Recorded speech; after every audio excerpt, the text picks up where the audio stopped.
Hey, welcome back, you beautiful people. My name is Blake, and you're watching Your Content Factory. This is a podcast about podcasting and about content creation.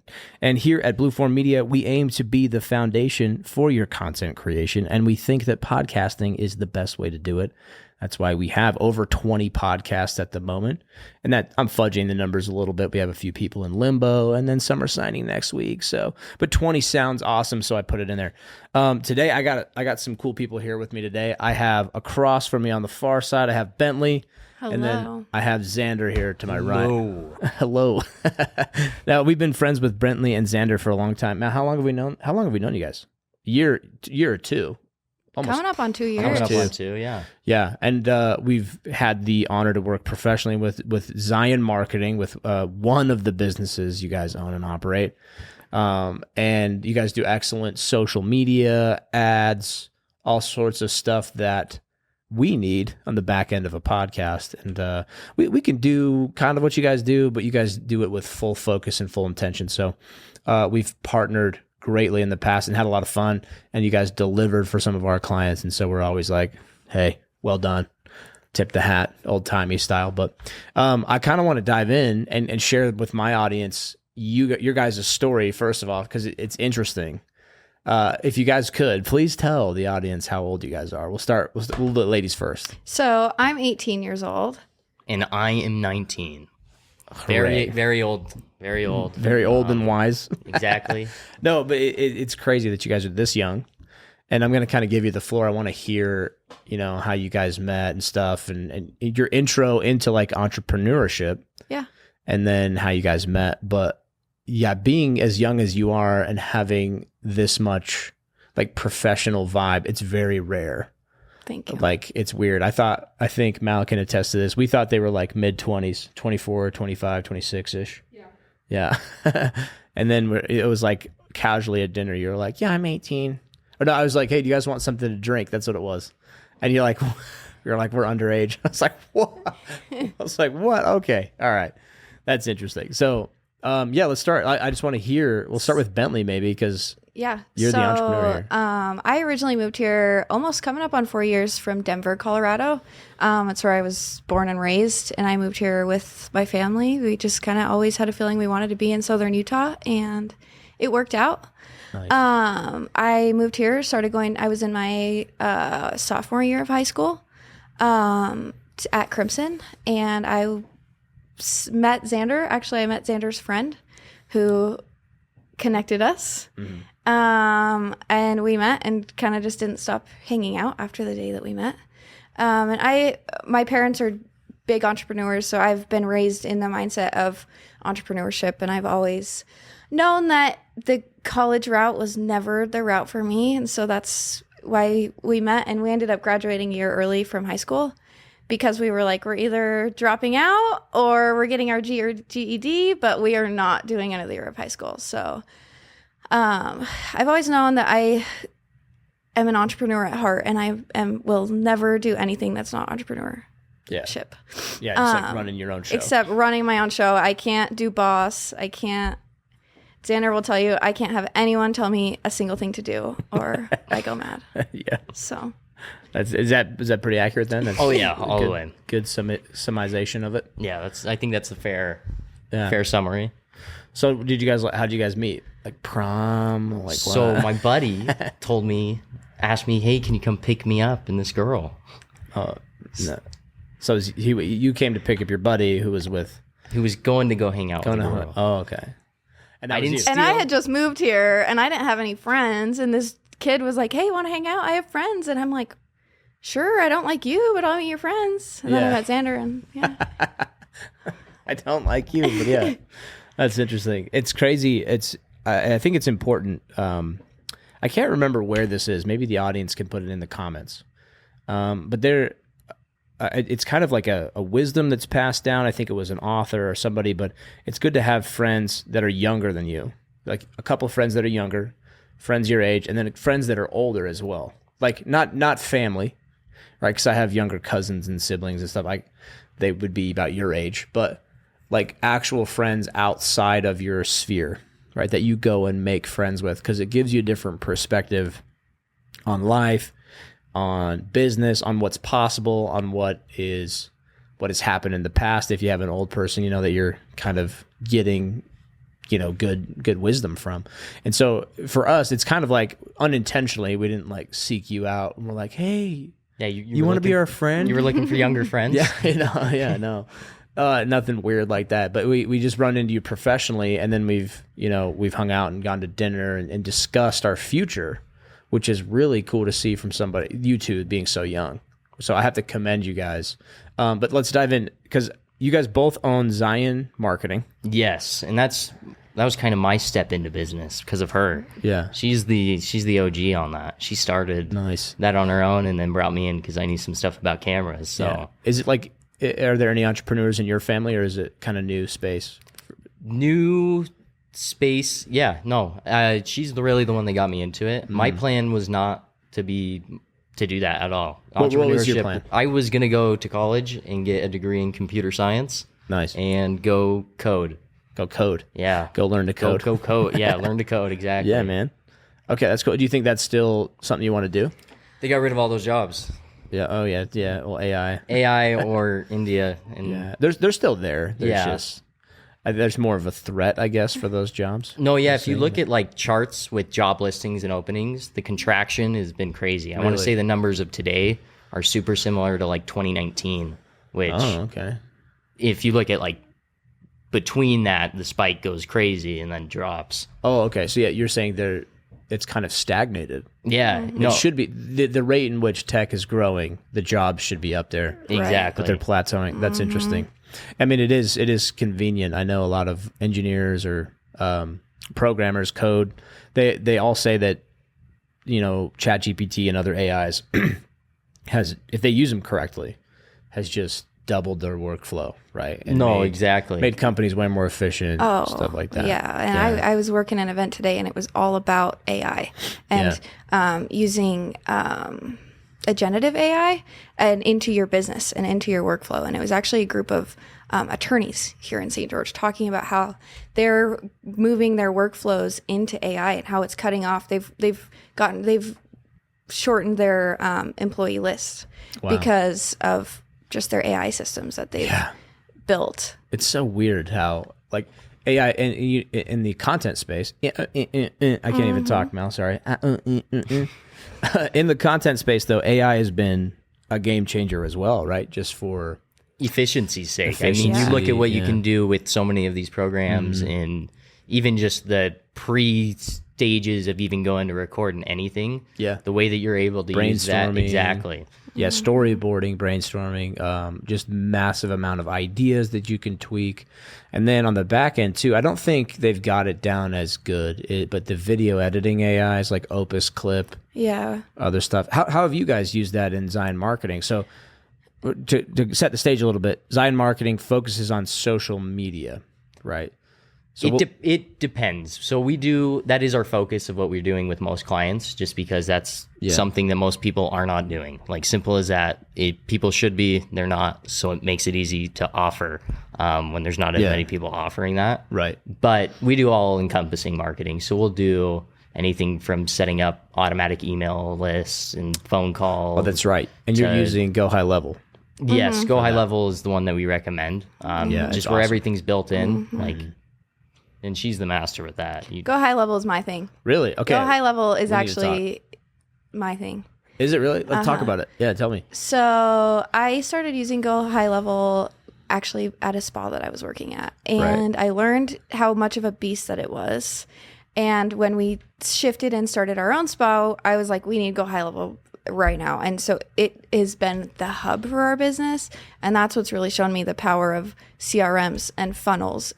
But GoHighLevel is in itself, anyone, like, I have people all the time trying to sell me on their other CRMs that they use. And I'm like, don't talk to me. You have no idea. Like, GoHighLevel is so much further than any other CRM.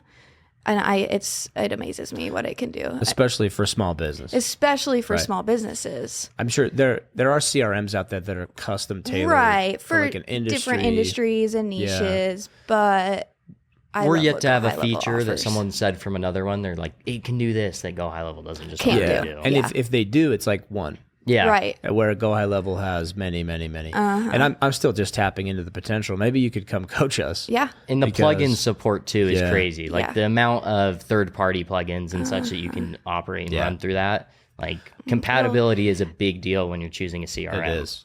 And I think I realized you guys use Go High Level when we started invoicing you from clients, from the partnership. And we would get your invoice and we'd pay it. I'm like, this is through Go High Level. That's actually through Honeybooks. But it's a plugin. Yeah. That's what it was. It's connected to our Go High Level though. So that makes, but I recognize the kind of the branding of it, the feel of it was Go High Level. I was like, I think they're invoicing us in Go High Level because I love tech and software. Yep. I don't know a lot about it, but I know how to use it enough to be dangerous. I could start a company as well. But so Go High Level is a tool. Yes. And I want to dive into your other businesses real quick too, and then we'll come back to tools because I'm interested. I think the audience is interested in knowing what tools are other entrepreneurs, other businesses, especially in social media and content, what are they using? But real quick, Bentley, tell us, I think you said you have 3 or 4 businesses right now, right? Yeah, I do. Yeah, list them off, plug them all. So I have a sculpting spa. We do sculpting and weight loss in St. George. So it's like an alternative to Cool Sculpting, but we're a full service spa. So we do waxing, facials, all the beauty things. The whole thing. And then I have a business, it's called Smile Studio that I have with my sister, and that's teeth whitening. And then, so she kind of heads that one on. That one I started for her and I run the back end of it all for her, but she's the one in there doing all the teeth whitening. Oh, nice. So, and then Zion Marketing, obviously. And then I've been part of a network marketing business since I was 13. And that was like your family does that too? Yeah. So my parents have done that. They're at the very top of the company. And so they've raised me in this company. And so that's kind of what launched my love for business and starting businesses, I guess. Sure. Well, yeah, you saw it done. Yeah. So many times as like it was just part of your upbringing, it sounds like. But whereas like for you, I have very successful, family. My dad and my uncles and my grandpa. But for some reason, maybe it's because I just didn't give a shit. But they weren't really forthcoming with like, how do you handle money? How do you grow a business? How do you make a business? How do you start one? What's the strategies? Like, how do you get in a trust? How do you do it? Like, they know all these things, and it just wasn't really pushed on us. And then if it was, I think I would have rejected it anyway. So I'm not putting them on blast. But like in your family, Xander, like it's not common either, right? Your family just kind of like, I'm sure they're very hard workers. They just exactly. And you really look at it, and it's just the positions that they were in. Like you look at them growing up and their upbringing. Yeah. I've been lucky enough that my parents have been well with like money, wealth management and such. That I got to obviously live in St. George, which is wonderful. But both of his as far parents as entrepreneur, I guess are in real estate. No, I take it back. His mom's is an entrepreneur. I take it all back. Oh yeah. Both of my parents are. They got side hustles. No, I'm like, wait a minute, dude. What are you saying? They both have their own business in the sense of my mom is a realtor, my dad's a mortgage broker. So I remove everything that I say. Yeah. Back it up. Walk it up all the way. Cut, redo. No, totally. Yeah. I mean, real estate. I think we have a real estate guy that we do content for, named Jeremy Davis. We'll plug him real quick. Jeremy Davis, he's a dope guy, but he teaches people how to go door to door and generate leads for real estate. And he teaches people how to like, hey, you're looking at your real estate business all wrong. You're the CEO. You got to hire this stuff out and do these things. And then he just generates leads for himself. But it's interesting. So yeah, it's very much a business. Yeah, I take it all back because I mean the biggest things when you're looking at what is business. I mean it's lead generation and having a service that people see value in, producing value and having. Gosh, what did I even say at the beginning? I don't know what you said, but no, I get your. I think. Lead generation and having a service that produces value. Because if you're out there producing value, there's someone that will find value in that. And the biggest thing is just getting that in front of someone's face. Right. And I think what really makes you a business owner, I think there's a difference between entrepreneur, business owners, or like what we would say self-employed. Because Mal and I, we like to say entrepreneur. We like to say these things, and we say them still. But really, we're just kind of self-employed because I can't step away from my business. Right. Right. That's the goal. Like if I could, if we could step away for a month, Mal, then we could say, hey, I think we're entrepreneurs at this point. I think the metric is 3 months. It's how some billionaire said at one time. Yeah, so he it's probably decided. true. Yeah, but I mean, there's a good point there in that. And so, yeah, if you're diving into the unknown and you don't have a guarantee on your paycheck, I think you fall into this category. Well, and that is so uncommon and scary to most people in our world. Like waking up and not knowing if they're going to have their rent paid this month, or not knowing just because they're an entrepreneur. They wake up the first of the month and they're like, okay, I got my bills are this much. I got to pay all my people this much. I got my rent is this much. Let's grind. Like it's up to me. So I think that that's why people shy away from starting their own business a lot of times is because they're scared of putting in work for no money at the beginning. Oh yeah. But and that's what it is. Starting your business a lot of times is you're going to have 12-hour days and you made $200 at the beginning. Yeah, or nothing. exactly. Or nothing at or the you beginning. lose money. Or you lose money. It's like a casino. No, yeah, exactly. Yeah. What were you going to say? That's the differentiator for sure. I mean, there is, in some ways, it's way easier to just not do that. Like to not take that risk. There's a safer way. Exactly. But one of the biggest things I always saw too was like the safer way doesn't mean no risk. Like you can decide to go the career route, the safe route, get the degree, get the job, climb the ladder, and it still doesn't work out. It does. Yeah. I mean, think about people that work with their hands and you get in an accident, right? Or, something happens where the market collapses in your sector or industry, or like AI takes over your job, right? Like it's not always risk-free. I don't think life is ever risk-free. Like if you're alive, to live is to risk. Like that's what it is. But yeah, it's risk mitigation, right? So I'm not gonna like the murder shows, like somebody, you're like, why are you going into the house? The flashlight just went out. Hello? They're like walking around. You're like, that. Just walk away. Like there's a street lamp out there. You got cell service. Just stop. But they just go in. Otherwise, you wouldn't have a story. But it's like that risk mitigation. It's like you can kind of control it as well. But the burden of the unknown is higher when you're trying to do your own business for sure. So to tie it back in though, those are your 4 businesses, right? Right, and then. Is GoHighLevel, what would you say what's the most important tool for across all your businesses? Is it GoHighLevel? It is GoHighLevel. Nice. Yeah. I assumed because of how much praise you gave it. Yeah, and ChatGPT. ChatGPT. And ChatGPT. How are you using ChatGPT across your businesses? I use it for a lot with the spa, but we use it I have had it trained to it. I know what it like. I know it knows what I like. Yeah. So I use it for our emails. I use it for content with clients. I build out profiles for different clients on there. But all of our businesses, but mostly content production. So for posting and social media. So pretty standard AI stuff. Standard. Standard. What's crazy what they just rolled out is the new graphics that it can pump out. Yeah, so I've been playing with those a lot, and actually I've gotten to the point where it knows all my branding colors and it knows everything that we like for all of our businesses, and it'll go on and use the fonts that I like. It'll use the color and totally brand all of our content. Right, you just give it a branding guide. So I just totally gave it our whole branding kit. And then it can build out all of these different graphics and posts. And where is it building those? Through ChatGPT. So you can just throw in like a color palette and some fonts and such, and then throw in a graphic that you like, and then send a picture of, like, say you're doing a product. So we did a product shoot not long ago.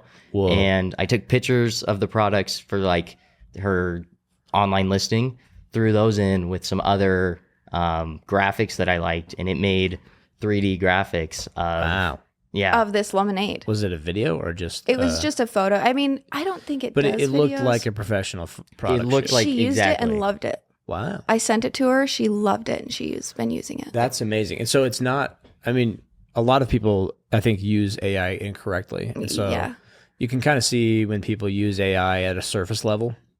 Like Opus Clip is the great example, because you'll see someone just drops their podcast in there. They grab whatever one and just throw it up. Yeah. And it's every time I'm scrolling, I'm like, Opus. Well, and that it's was crazy Opus. how you can tell. Like, yeah. Do you think ours are Opus? Used to be? Used to use Opus. We use it in a different way. I want to see if you... does it feel that way? It doesn't feel Opus anymore. That's why I'm saying. Maybe I know you subtitles used to, but it doesn't feel as Opus as it used to. The only thing, and my biggest problem that I had with Opus was the subtitles are not super crisp vectors. Oh yeah, they have a little bit of a blur. Yeah. That's been a pet peeve of mine too. Yeah. Because of that, I stopped using Opus and started just manually doing it. What are you using to manually do them? Premiere Pro. Pro. In there, I just use just the transcript and Building such. the templates out. But obviously, that takes way more time and effort. So It does. If you are trying to efficiently do it, I don't think that that's exactly always the best method. No, exactly. And this is where we can transition to tools for, you're using a lot of tools for your businesses, but tools specifically for Zion marketing, since this is a content focused podcast. So that's one of them. Opus Clip, a lot of people have used. And we've been really frustrated with a lot of AI tools like that. We should have mic'd you up, Mal. You could have ranted with us here, but Mal does a lot of the opusing, but we do it completely different. So let's mark this down for a clip, Mal, because I want to put this out there to help. We'll drop it in the Opus community Discord too, because when they were first getting started, we had like 10 or 12 podcasts, and then we were talking to one of their sales reps guys, and he like wanted to do a video call with us. So that's how we got turned on to Opus, is when they were like brand new. They were like, they gave us like a discount for a while on it, but it was cool.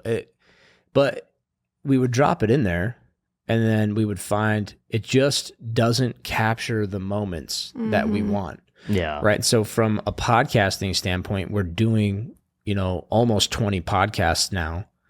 And just to give the context to the audience, that's podcasts once a week.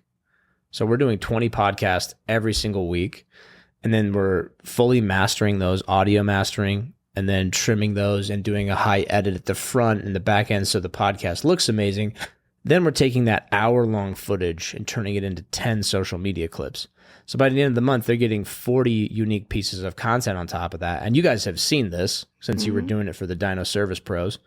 We would just give you so much content to post, right? Loads of content. Yeah. From your standpoint as like you were in the role of social media managing, how easy was it for you guys to have this flow of content when the client had a podcast like that?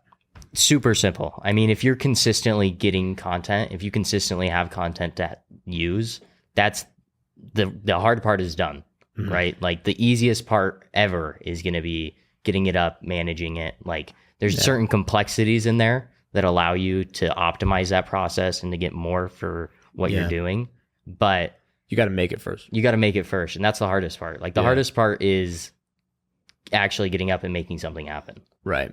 And that's why I like podcasting, is because I can squeeze it like a lemon and just get all that goodness out of it, like an orange juice or something. It also, another cool thing with them being so comfortable behind the camera with podcast helped so much when we would go do different content days for social media, different ads or stories or any social media content. Yeah, totally. They were way more comfortable behind the camera, and they're way more receptive to instructions, because that's something that we run into a lot with clients is we'll give them instructions and they'll kind of listen to it.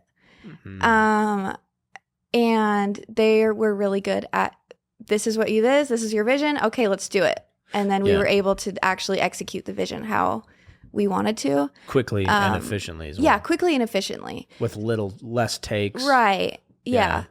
So that was really cool too. Interesting. Now, I think it was largely due to them. They're pretty charismatic guys.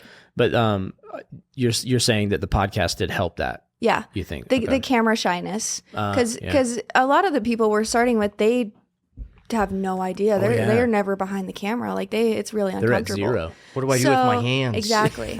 So usually the first content we do is crap. Like we can't really use a lot of the videos because they're so falling over their words and so nervous that the video is either super chopped up, so it just doesn't really work out. Doesn't flow. Yeah. So yeah. Yes.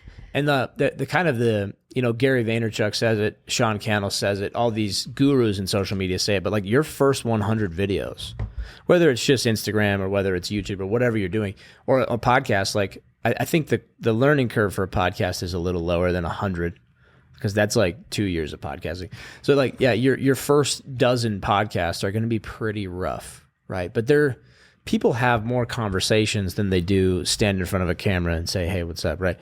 And so podcasting captures that authenticity quicker. But yeah, like doing a talking head video or like a promo or a something that has somewhat of a script or a full script, that's rough, right? And so these videos, just do them. Get it to a workable point and then put it out there, right? It's get it out, because your first 100 attempts are going to be pretty shitty. Well, yeah, that's something I always think is crazy, is like people are really scared of doing their own thing and starting something in general. And that goes back to even just the business point is it's like people are scared that they're going to be embarrassed, or that people are going to be like, oh, look, criticism. He doesn't know what he's doing. Exactly. Criticism. And How do we handle the comments? Yeah, exactly. Just handle them. Like, it's going to be embarrassing to be a small business, and that's what's preventing you. Every business ever at one point had to have been a small business with 100 followers. Like, I guess not everyone. If Walmart starts another company and they started from somewhere. Yeah, so it rings true. Your average person that's starting a business. Yeah, you got to start somewhere. Starting from having no idea what they're doing. Yes, and a lot of people use social media in a way they're kind of just consuming what it gives, right? Instead of using and leveraging it as a tool for your business. That's what your content is for. Right. And even if it's just entertaining content, you're just trying to make people laugh, you're still leveraging it to gain an audience. Right. And so people are just misusing it, and then they overthink it. It's like, just start, just get it out there. So Sean Cannell says, just press record, just get it recorded. Yeah. And then go from there. And like, it doesn't have to be this huge complex thing. Like, I know Xander likes to go deep dive on the edit. Right, like the ins and outs of. We could do a couple podcasts just about Adobe Premiere. Oh yeah, right. Like just about CapCut, just about all these tools. So maybe I'll have you guys on for another deep dive. Let's on do tools. a Canva episode. Oh my gosh, I Canva. am a Canva lover. Let's talk about Canva. That's another tool I'm sure Zion Marketing uses. That is something every business. Yes. Yeah, it's become a staple. It's such an easy to use interface. It's so easy. But I'm sure if someone's listening to this and you haven't heard of Canva, wake up. Yeah. Get out from under if you're your listening rock. to this content podcast, Yes. you've heard of Canva. Yes, Canva's awesome. And I know Mal's over there nodding her head too. But like, our business is built on these softwares, on these tools, right? A lot of content creators and stuff, they use the same tools. And it's like, can you be, if you're a painter, there's other ways you can paint. You can paint a picture with anything. Like, they use like actual leaves and stuff for texture and stuff in certain cultures and even certain art forms. But if you don't have a set of paintbrushes, like, are you really a painter? No, exactly. You need the tools of the trade. And so Canva's one. And then, sorry, let me go back. We didn't finish the opus thought, but our method for opusing. Yes, I wanted to hear this. We found that if I drop a full podcast in there, I won't get 10 usable clips to the standards that we set. I'm like, it picks a moment that doesn't make sense. It picks a moment that transitions are weird. It frames it weird, and it's gotten better, but maybe I can use 5 out of 10 clips instead of 3. So sometimes it just doesn't find the moments we want. So from the production side down, we have to capture those moments by timestamping them. So the producer we do a live recording, and so we do live producing as well, where we're switching camera angles as it's happening, and then we're taking timestamps. So if you drop a banger on this podcast at this time, which I'm sure you already have done, or you will do, continue it, as we go on through the show, Mallory's going to timestamp that, and then our editor's going to isolate it, grab it, doctor it up with some B-roll, and put his flavor to it. Then we drop it in Opus just as a quality control. So we get the SEO and the titles and the description, and then we get the subtitles, and we kind of do a quality control on it. Right. And so we kind of go back to the clip and use Opus as a final pass tool. So if you're not happy with your Opus stuff, consider getting an editor do the work up front, and then use Opus as a final pass. That's kind of what we do. No, and that's exactly that's the way to do it. So when I was using Opus, that was to a His T method. exactly what I was You doing. drop it in. You Edit get the it. edit. You chop it up, make sure it flows well, because the AI It misses the context. misses it. It doesn't it understands in the sense of it scopes through the video and it gets what you're going for. Yeah. But it just doesn't always capture the context. And when it comes to video and stuff as well, the magic of the camera is I can say put the last thing that you said to be the very first thing that you said. You can move it to be a hook, right? And we've talked about this too on the show here, but like the ins and outs of editing and moving that hook around and kind of what we call Frankensteining. Yeah, exactly. So and sometimes the way the podcaster or the person doing the content, they'll fumble. They don't always give you the best takes. And so Opus works really well if you have a really charismatic person who nails it and gives Opus the full take. Opus will use it. But if you have somebody who bounces around and tells 6 stories to tell 1 story, like some of our clients, they tell really good stories, but it doesn't fit perfectly in social media. You don't get a 60-second clip out of it. Exactly. In short form content, another tool is a huge thing you should be doing. The podcast, that's why it's great is not only do you get this long form content where you're posting on YouTube, generating views and such that way. Well, and how often are you filming an hour of content and you're able to use the whole hour of content? That's true. Never. Yeah, that's a good point. So when you guys go to film content, you're usually on site with a gimbaled camera, some lav mics. Right. Do you guys use other mics like shotgun mics or anything? We have one. It's more of an emergency thing. Yeah. Yeah. It's a backup. Exactly. It's the redundancy. Sure. Yeah, that's great. But yeah, you're on site. And so it's very intentional content, but it's very takes. No, exactly. Yeah, say it again. Yeah. Well, and you got to put together a shot list too. So the only way I found to efficiently go and get what you need is to beforehand put together a shot list. Storyboarding, shot list. So it's in the sense it's more true videography. Right? Yeah. Yeah. In the no, exactly. There's more cinematic, I'm focusing more on getting the B-roll on there as well that I'm going to use in those wide angle shots. Exactly. Yeah. B-roll of something relevant. Exactly. Of the location, right? So yeah. There's a lot of complexities to that as well, whereas podcast, it has its own set of complexities, but as far as the content creation from the subject of the footage, the client, they can just spit. They can just go. Sometimes at their own detriment because they're just off topic going blah, blah, blah, blah, blah.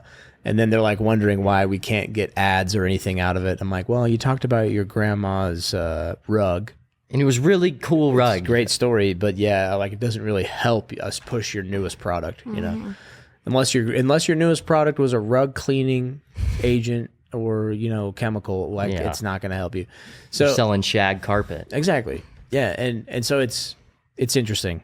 But that's kind of the cool part about what you guys do is that it's a different set of struggles and a different thing at Zion Marketing. And then it interfaces with podcasting very well because we can just dump a massive amount of content that's really good, intentional, good conversations, entertaining, educational, inspirational, or information. Those are the 4 categories we do. But it kind of paired really well with Zion. So what other tools? Should we go back to Canva now? That was Opus. Canva. So Canva has a live event that they do once every couple of years. Oh, yeah. And so in person? Yeah, it's in person. Like a convention. Yeah, it's like a big convention that they do. And so I watched, it was 3 hours long, and I sat and watched it a few months ago. And it's really cool. They're really focusing AI. All of their new AI tools. I can't even think of some of them off the top of my head right now. Sure. But Canva's also powerful because they have so many apps built into it that people don't realize. People are going and paying for extra QR codes. Canva has that built into it. Yeah. Or people are going and switching. I use the background remover. Yeah. People spend so much time doing that. I have stopped doing that. People spend so much time doing that on Photoshop. Yeah, or just setting up a green screen, right? Yeah. Yeah, which there's still value in all of that. There's still so much value, and it totally depends on what you're doing and what you're working on. But I love Canva. Yeah, Canva's awesome. It doesn't, I don't think you can do it in a video yet. Like if I drop a video. No, it won't rotoscope out like that. I don't think there's anything that's currently able to do that. Yeah.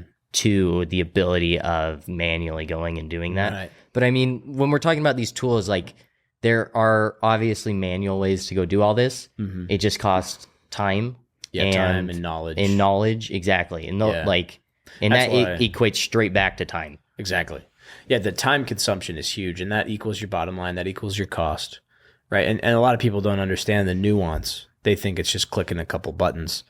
Oh, AI does it. No. Like there's so many steps. Like Mal and I say this all the time. There's nothing really difficult or hard about any of the stuff we do in media. It's just tedious as shit. Mm-hmm. So tedious. You set everything up and then you hit export. You forgot to click the right button. People don't care enough to learn it. They'd rather pay someone to do it. Exactly. Because of the tedium, because of the time. Mm-hmm. And so both of my editors, they both know how to rotoscope. And I'm like, hey, you're doing 40 clips per client, and they're cutting from multiple clients. So they're cutting like 200 or 300 clips per month. And I'm like, yeah, I'm not going to expect you to rotoscope and do all this fancy stuff on every single clip. Sometimes the brand just needs to be simple. Yeah. But when they have a really funny moment or something and it fits the brand, they'll do a couple. They'll do like 2 or 3, maybe 4 or 5 a month where they go above and beyond, which I love. There's been some funny ones. I think you guys might have seen them. They were the Dino Service Pro ones that you guys were posting at the time. But he rotoscoped a couple ones. There was one with like Mario and Luigi in there. Oh, yeah. Super funny stuff. But yeah, so that's a great tool, Canva, because for image creation, it's huge. Mm-hmm. Almost every graphic I've ever created in the last 5 years has been created in Canva. And I almost bet that like the other 80% of, I mean, at least if you don't have a graphic designer on salary, then it's being done through Canva. Yeah, exactly. Mm-hmm. Yeah, exactly. Like the official. Yeah, I have an uncle that's a graphic designer, and my grandpa was a graphic designer too. And so. Do they hate Canva? They hate Canva. Like I'll send him something and he'll be like, "That's great. Was it through Canva?" And I'm like, you bet your ass. No, it wasn't. No. Oh, you lie? You're like, no, I did. He knows I'm a Canva lover. But I mean, how can you? Like, well, yeah. People are like, did you ship that through normal mail or did you use Amazon? You're like, Amazon, dude, convenience. Uh-huh. And they're like, I love normal mail so much, Yeah. Mm-hmm. Yeah, I get that. It's a whole profession. That's another profession that's kind of getting encroached on. Because of Canva. And suddenly he's totally felt that. Has he? Yeah. How old is he? 31 or 32. Okay. And he's in Denver. So he's done stuff for the Broncos and the Colorado Rockies. So he's like around me and Mal's age then. Yeah. So he's made a career out of it up until this point. Yeah. And now Canva's crimping his style. And half his company, they just hired Indian employees, half of his company now too. Yeah. So. Exporting that work overseas is cheaper for large corporations. And I mean, that's just... It's cheaper for any content creator. Yep. No, exactly. Yeah. That's the thing too. It's like, we tell people all the time, our prices are pretty steep. You guys have seen them. I know your prices, like, they're not cheap either. Mm-hmm. And that's because we're doing it ourselves or we're hiring Americans to do it, which I don't think that's like a huge like badge of honor. We're like, pin it on my chest. I think it's awesome, but I would much rather have a great line of communication with no culture barrier or language barrier. Because when I'm telling my editors the creative vision for a client, I don't want that to be misinterpreted or their culture or their vision or because they're coming from a completely different country, continent, language, everything. And so there's very few editors abroad that can actually capture like what most American entrepreneurs want. So we've had no luck with it. Some people find one, like we have a good friend of ours, Cody, a client of ours, and he has a Pakistani editor who's been with him for years and just gets it. Yeah. And he pays him well. And, our client saves money and the Pakistani guy makes a killing and does great work. So, and then Cody just got 100,000 subs this last year on YouTube. So you got a silver play button. But yeah, when you build that out, it's a great way to save money. And so if you want to hire and kind of piece together your own system, a lot of people do that. We have some clients that just come here to use this space, and then they take it off and send it off to a team in Pakistan, and then a guy in Indonesia gives it a pass, and then this guy makes his brand in like Turkey or whatever. And that's fine too. But it's a good, so Fiverr is a great tool if you're trying to find that stuff. We've used Fiverr. It is difficult though, because like you said, the communication, like if you are doing that, you have to realize like the time that they are active is going to be 3 a.m. like in the morning. Yes. You are not going to be talking to them and messaging back and forth. And it's going to go through translation both ways on all communication. Exactly. So like what her uncle does now, who's the graphic designer, he is managing essentially. So he communicates with them, all of that. And that's his biggest struggle is communication barrier. Exactly. Interesting. That's crazy. And that's because AI is probably cheap, like, or the disparity of pay. Like why hire somebody at a high salary of 80,000 plus when I can just get some overseas help. It's crazy. Well, and they even stopped filming movies in the US. Like most of the game, like not even most, like all of the game shows and all of the like any celebrity that's having their own show. That's all abroad. It's all being done abroad. Like they're doing them in Ireland a lot and just because it is so much cheaper. That's interesting. Like even Ireland, which isn't exactly. Yeah, I mean it's not a third world country. No, exactly. Yeah, it's like it's the UK, right? And you've got to fly all of these contestants and stuff to these countries. Like that's a huge part why those contestants. Yeah, exactly. Money. Yeah, and then the Mr. Beast show. Do you guys see that? We got to finish the first season, but I didn't know he has a show now. Oh, he's on. You didn't see that? Amazon. Is it on Amazon? It is. It is. Yeah, and he's got like he doesn't care. He's like kind of like Willy Wonka in that sense. Oh yeah. He's just like welcome. Squid Games. Yeah, it's funny. But the production value, I saw a little like YouTube video about his team setting up all the shots, and they had like 17,000 GoPros. Wow. Yeah. Like, well, they were giving them to like for their Squid Games stuff, they were giving them to contestants and stuff. But like, if you look at the total amount that he has invested into equipment, it's some ridiculous. It's like tens of millions. Yeah. It's crazy. I want to say a number I saw for Squid Games was maybe even pushing 100 million. I saw that. Yeah. I wouldn't put it past them, Well, those videos were crazy. Well, and that's the thing too, is like production value. It's not all in your equipment. It's not all in how many people you have, but putting more in does help in producing a better result. Yeah. Like those are other tools of the trade, right? Is equipment. Exactly. And you saw some of it. You could see it over my shoulder here, but we just got a Sony FX3. Not a cheap camera if you don't know anything about cameras. Yeah, it's been a dream of ours for a while, but we built a multiple six-figure business off of Sony A6000s. And this was in 2020. So it had been a camera. It's been out for almost a decade. It's an old camera, but it's a DSLR. Amazing. It's an amazing camera for what it is, but we understand that we're not doing a lot of dynamic shots. Like the camera, if you've noticed, the camera is not moving right now. Crazy. This isn't a hard thing to set up a camera, right? And then most of you at home, if you'll excuse me, I'm going to do a rant about 4K. Oh, yeah. Right? I love 4K. It's amazing, but most people are not prepared to watch anything in 4K. Do you film in 4K? No. Yeah, I don't do anything in 4K. Well, maybe on like a videography project, sure, right? Because I want them to have the best quality. But even then, it just depends on the type of content. If I was going to film like a high-end commercial for the Super Bowl, which I would never do, but that'd be sweet. Like that would, I'd film in 4K, right? I'd want to film it in the best possible, resolution and all that stuff. So, but nobody is prepared to even watch in 4K. When you're watching on your phone, it's not in 4K. No, exactly. It depends on your service. And then also the default for like YouTube servers, when you open it, and you can change the settings all you want. And I don't know why it never honors the settings that I change.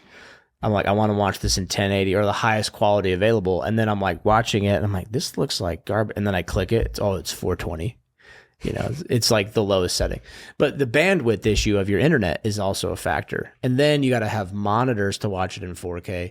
So if you're editing and doing really high-end edits, having a 4K monitor, filming in 4K so you can see all the colors, all of the detail of your subjects and everything, that's where 4K is important, right? Yeah. Real estate is really the one market that I find myself doing 4K. Oh, yeah. But even that, a lot of times, like the MLS won't take exactly 4K. It's too big of a video It's too file. big of a file. Yes. So you, like, that has to be compressed. It does typically look better to go a 4K. But sometimes, like, compression, like a 1080p video shot in 10 and staying it that way, can sometimes look better than 4K compressed down. Yeah, exactly. And so we saw a quote a while ago, and it says, "It's not your camera, just learn better lighting."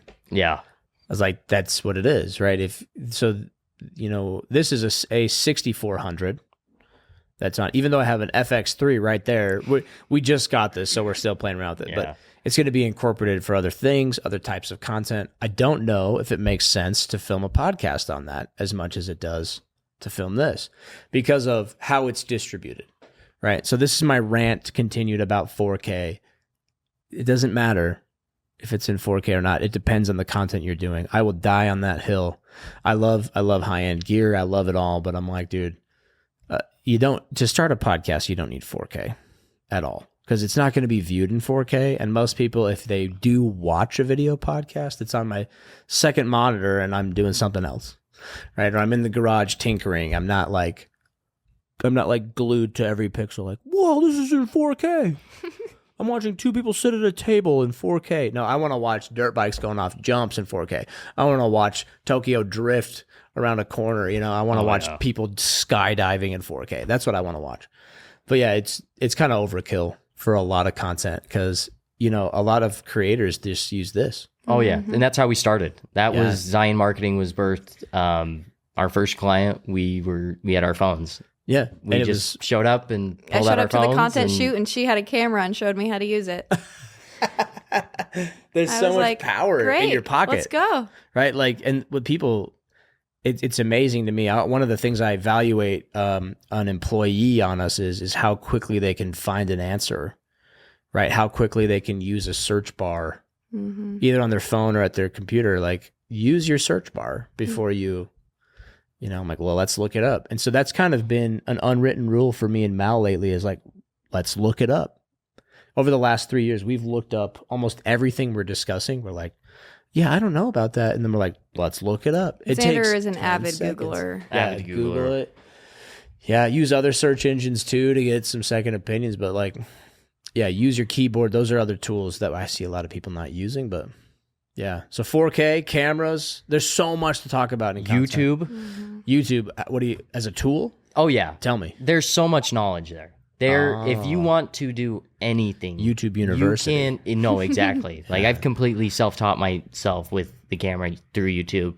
Editing was through YouTube. And like computers as well. Yeah, no, exactly. Like because you have a nice gaming rig. Oh yeah. I build computers. Like I guess I know a lot about computers, and a lot of that is all YouTube. A lot of it is, yeah, same. Because I didn't know a lot about. I was a console gamer, and really, to be honest, I think video gaming, PC video gaming, I've said this before, I think is a huge gate. It's like the gateway drug into tech. Oh, yeah. Right? Because I was this pleb, bro. I was like this console gamer pleb, dude. Just like eating Doritos and Mountain Dew on the couch, which is still fun. Playing all 12 games that were in the store. Yeah, exactly. But then like when you get into PC gaming and then you actually commit to a rig that's like $1,800 to $5,000, like pick your poison, right? Yeah. And then you build it or you have it built. You still have to learn so much about how to operate it, how to keep it in optimized peak and everything. So it's a big barrier to entry is that competence. And so people go out and learn it. And that's another prerequisite. I use gaming, PC gaming mainly as a tool for hiring an editor, Because if I hire a gamer, I don't have to hire a tech support guy. I don't have to spend time on tech support. Maybe we'll come together like once a year with a major issue. But I've hired almost everyone on my team either through proximity to my gaming community because they knew somebody, or from my gaming community directly. Oh yeah. And they're editors, they're gamers, they're exactly like Xander. That's so cool. So that's where the coolest thing. That's where our editing, our back. There you go, Xander. Start networking on while you're playing your game. What are you doing? I try. They don't talk back. Yeah. I talk every game. That's a big thing. Yeah, you got to every get game into I some can. communities. I talk start to finish through the whole game, and we're getting off track. So no, we're talking about tools, man. Like gamers are some of the best. Like they're in tech careers. Like my gaming community it's not just like guys on the couch playing Call of Duty, right? Like plenty of people do that. Even successful people do that. But when you get a PC gaming community, like I'm saying, I got lawyers, doctors, I got infantry officers in there, I got former military, I got police, fire, EMS people, everybody, man. I got a guy that I'm partnered with as well. He has a bunch of servers that we co-own, but he's got like a master's degree in computer science, like just a genius with code. He got they sent cops to his house. The FBI went to his house when he was like 16 because he was hacking stuff. So when I was probably 10 or 11 years old, I got taught through gaming how to DDoS people's internet networks. Yeah. And abuse that for get your KD spread up, dude. Not KD, your win rate. It's your win rate. If the whole team leaves, it's automatically a win. It's automatically a win. I got you. I was diamond in Rainbow Six Siege. That's a big deal. Everybody. That's fake. Here you have it, guys. Yeah, he faked his way. That's still funny though. Yeah. I had the rank. I've got the charm. Yeah, I got the charm. That's all that matters. Dude, people on the internet will kill for digital pixels. Oh yeah, that other people don't have. If you have digital pixels that other people don't have in a video game. It was fair game though, because it used to happen back to me all the time. I'd had my internet turned off and then have to go explain you're just adapting with the times. No, yeah, exactly. Yeah. No, that's an excellent tool. I put it through Discord as well. I think is one of the best kept secrets on the internet, and it's not even trying to be. But like these companies, they use like Slack, or they use what are some other ones, Mal, that people Teams, Google Teams. They use all these corporate stuff, and we run our communication mainly with our editors through Discord.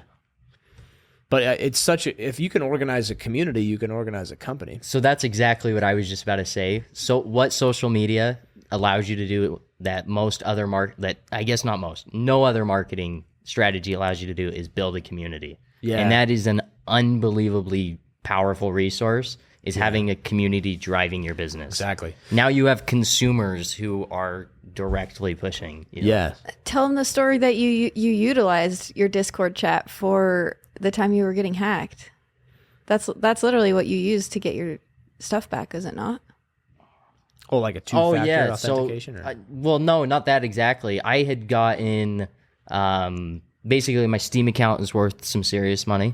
I've got some investments in like some CS:GO stuff. Some CS:GO digital pixels. We were just talking about that. That's why I was laughing. Some skins. What's your most expensive skin?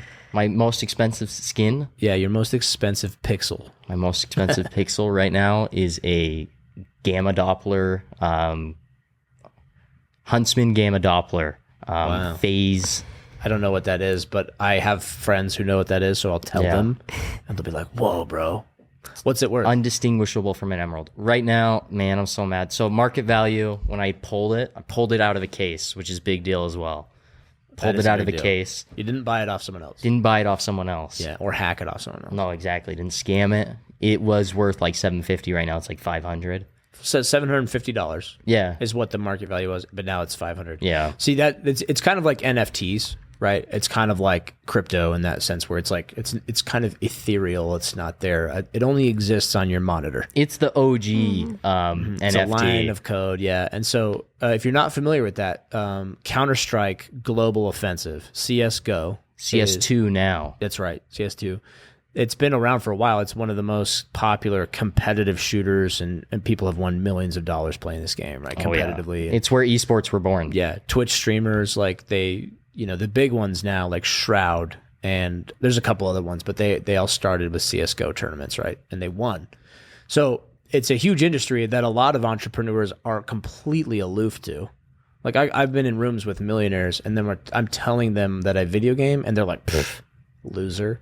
And then I tell them about the community that I've built around Discord and the layers of community. We run our company through Discord. I run a community through Discord, and that same gaming community has probably saved us multiple hundreds of thousands of dollars in repairs and in salaries. I don't have to pay a salary for a tech support guy. And like all of the equipment that we're running, it's all through these gamer guys that just know tech, and they're my homies. So I can put something out in 5 minutes. Mal, remember you when I was taking apart a graphics card? You remember that, Mal? Yeah. Hello? Yeah. Are you there? Brave. Mallory, are you there? But yeah, I had to like fix I had to put new thermal paste on a graphics card because it was overheating, and we traced the problem back to that. And so instead of me going to buy a $2,000 or $3,000 graphics card, I just saved the one I had in literally like an hour or two. That's great. I ran down to a PC shop here and just got some thermal paste and came back. I've actually never busted open a graphics card. I've been too afraid. That's scary. I had like my phone on a Discord call, like, and I was like performing surgery. Yeah. Yeah, and they were like, move the pin. I'm like, they're like, chill. I was like taking the cover off. I was like, yeah. But yeah, if you bend the pins to those microchips and to those things, you can really cause some damage. But, oh, yeah. Scratch anything. But it was just down for like a day, right, Mal? It was like half a day, the graphic, and then it was working. It's still working. In fact, it's producing the show right now. Yeah. I just realized it's in that computer. Yeah. So, yeah, but the time, and we actually had a recording, a big client the next morning. So even if we ordered a graphics card, like we wouldn't have got it. Yeah. And then I was like, oh shit, man, I'm going to have to move my computer and all this stuff. And it was going to take forever. But well, and that's a unique opportunity that you were able to take advantage of, having a community that you wouldn't have otherwise had if you didn't build that. And that takes time and that takes effort to build, but that's only something that expands as well. And as that grows, people are pushing you. Like having people that support you, people out there that like you, people out there that consistently view and interact. Exactly. Mm-hmm. And you really do get to build a relationship and a rapport and get feedback like in a way that you don't get outside of that. And I've been gaming with these guys for so long. I've met up with probably about 6 or 7 of them, and just had a stogie and a drink in Las Vegas, or they came here. A couple of them they stayed the night here, because they were passing through. And so it's been awesome just to meet people all over the nation that have such a wide variety of skill sets, and then we come together for a shared interest in just some tactical game that we just waste time in. But that a lot of entrepreneurs, they don't understand this and they don't get it. And so they think I've been scoffed at. They're like, you're wasting your time. But then when I explain this to them, they're like, oh. And also, like, my entire knowledge of computers and video was inspired by Twitch streaming. I wanted to game and play on Twitch. I tried to do that once. Yeah. You'd be good at it. It's fun. People say I'm good at it, but it's so hard to build a community to make money. So I built this awesome community, but then there was like the Twitch. It was just hard to make money on Twitch. Yeah, full-time job with no return is always tough. Exactly. So, but that's where the basis was. The software that Twitch streamers use is still staple in our business. We use OBS to help produce podcasts. It's free. I don't think it's open source, but it's free. It's amazing software, and there's other ones out there, but we just stick with what we know. And OBS is what I know too. I've honestly never heard of any single person using anything but OBS. I'm yet to hear. Yeah. Are there other ones out there? Oh yeah, there's other ones. There's knockoffs, or there's other like broadcasting software. But OBS is kind of the OG. And so we just stick with that. And not even OBS Streamlabs, just the OBS. Yeah. They call it Slobs, Streamlabs OBS. But yeah, those are some other tools. What other tools? You guys this has been good. We're going deep on some nerd stuff here. Oh yeah. Yeah, Bentley's like, what are you guys talking about? I checked out a couple minutes ago. Yeah. But it's your lens matters more than your camera. Oh yeah, that's a good point. Like for almost lens anyone. And lighting. Yeah. They matter a lot more. And then sometimes, even before that, just getting the content recorded and out there is almost more important than trying to make it perfect. Every time. 100% of the time. Yeah. No, always. It's never going to be perfect. Exactly. That's another thing. Like, it's never going to be perfect. If you are waiting for it to be perfect, you will wait for your entire life. You'll never get it done. Yeah, and if you're just starting to, like, Picasso's first painting wasn't amazing. All of Picasso's paintings were pretty weird, out there. But that was his style, right? No, when he was younger, he did what was regular for the time. He was an amazing like a realism painter. No, yeah, like an amazing, like prodigy. Not his style. Yeah. That's interesting. I guess I got to go research Picasso. But question for Bentley though. When it comes to your other businesses, how is social media impacting your other businesses? Well, the teeth whitening, I do zero marketing other than I post. And that's where we get all of our clientele for the teeth whitening. How many times a day? What's your? My sister's probably doing 3 a week. So 3 whitenings a week. Whitenings a week, and they're all just coming from. I'm not running any ads or anything. I'm just trying to stay consistent on our pages. Nice. She's in high school as well. She's a high schooler. Oh, okay. So her time is limited. So she can only do 3 or 4 a week. Gotcha. How much does she make? If you don't mind me asking. She charges $85. So okay. Yeah, so for a high schooler, that's significant. Yeah, that's significant. And then she every couple months she'll load up her weekend or whatever on all her days. Yeah. So and you can imagine if she does that full time, right? You know. And then what I'm trying to move into with that is getting other girls to go in while I'm not there, and they can do teeth whitening on other girls and use the space where I'll do the training and the certification for them, and then they can start booking themselves with teeth whitening, but they are working through me. Nice. And then I pay them. And what's your content schedule like to get that? Just a couple people in a week? 2 or 3 times a week. Okay. So very low. It's almost matching the clientele. 2 or 3 posts a week get you 2 or 3 clients a week. Exactly. But with the spa, we run ads. But we do, all of our clients come in from solely social media. It's really 100% social media clients. Wow. And with GoHighLevel, you're probably able to track that. And with GoHighLevel, we can track it all. So, we also have an affiliate program that we've built out. Oh yeah. But, social media is the main way that we get clients. Yeah. That's amazing. Yeah. Well, and then also to build off that with the affiliates too, that's a great way to not only market yourself, to get clients and to make someone else money, to get exposure for yourself. Yeah. If you look at this, a lot of these accounts that have established themselves to a certain point, say you have 10 to 50,000 followers. Oh yeah.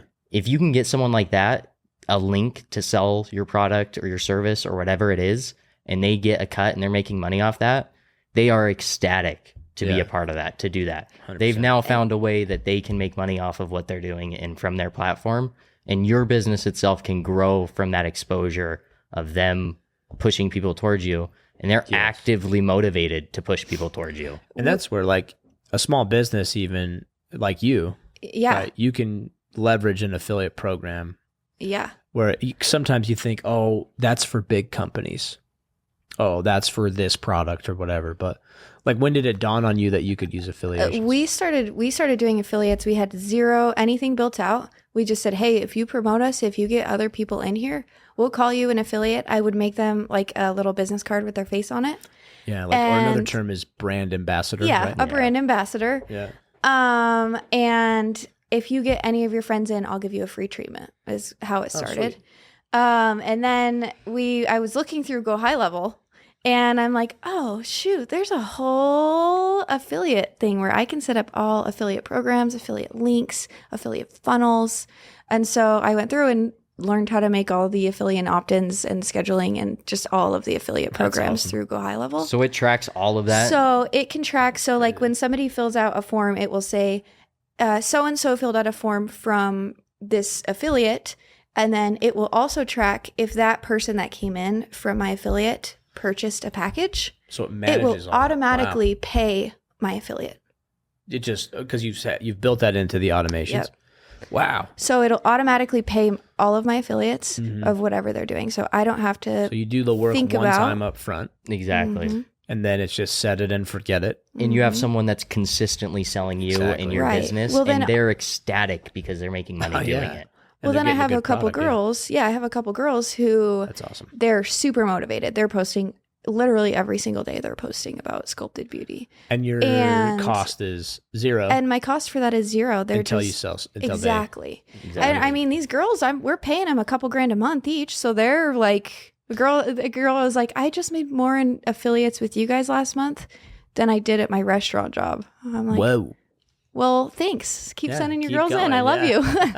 So let's kind of wrap it up then. But we've talked about some really cool tools. We got to know, Bentley and Xander from Zion Marketing, and these guys are up and coming. So if you're in the St. George area and you want to work with these guys, I think let's have them connect with you through Zion Marketing first. Oh yeah. And then they can trickle into your other businesses, Bentley, because you got a lot going on. But where can we find you guys? Yeah, so if you're interested, our business is called Zion Marketing. You can look that up on Instagram, Facebook, and you'll find us. If you DM us on there, we will come do a free promo video for you. We love doing that. It allows us to generate content for ourselves, to build our portfolio, to show what we're capable of. It allows us to build a relationship with you and your business, to really show what we can do for you. And worst case scenario, you end up with a video, and that's okay. Like that's what we're there for. That's what we do. That's sick. I like that. And then where can they find you guys individually? We'll start with Bentley. Any pages you want to plug for you? If someone wants to learn from you. Learning from me, I'm most active on our spa page, which is sculptedbeauty_Utah on Instagram. Sweet. So that's really where I'm most active. Awesome. And then, comment on this video as well. And we can get you in contact with Zion Marketing and Bentley. But where can they find Xander? You throw a gamer tag out there, dude. Deniable Coma 025 on Steam. Hit him up, dude. If you want to play Counter-Strike.